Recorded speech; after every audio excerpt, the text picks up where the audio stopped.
12 ফেব্রুয়ারি অনুষ্ঠিত হতে যাচ্ছে ত্রয়োদশ জাতীয় সংসদ নির্বাচন। ভোটের দিন ঘনিয়ে আসায় ময়মনসিংহে প্রার্থী বাছাই নিয়ে যেমন ভোটারদের মধ্যে চলছে চুলচেরা বিশ্লেষণ, তেমনি ভোট কেন্দ্রের নিরাপত্তা নিয়েও বাড়ছে উদ্বেগ। সবার প্রত্যাশা সুষ্ঠু, শান্তিপূর্ণ ও ঝুঁকিপূর্ণ পরিবেশে ভোট গ্রহণ।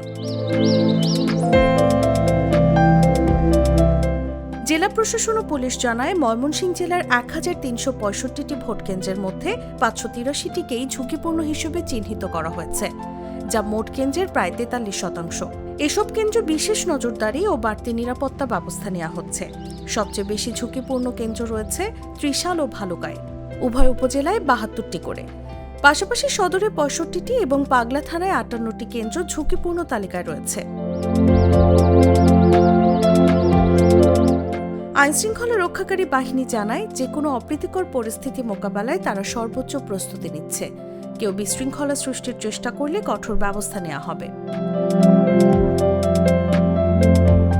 আঞ্চলিক নির্বাচন কর্মকর্তার দপ্তরের তথ্যানুযায়ী জেলার 11টি আসনে মোট ভোটার 47,64,000-এর বেশি। ভোটারদের ভাষ্য, বিএনপি, বিদ্রোহী ও জামায়াত জোটের প্রার্থীদের মধ্যে প্রতিদ্বন্দ্বিতা হবে মূল লড়াই। ভোটকেন্দ্র শান্তিপূর্ণ থাকলেই নির্বিঘ্নে ভোট দিতে পারবেন, এমনটাই প্রত্যাশা ময়মনসিংহবাসীর। নিউজ ডেস্ক, জাগো নিউজ।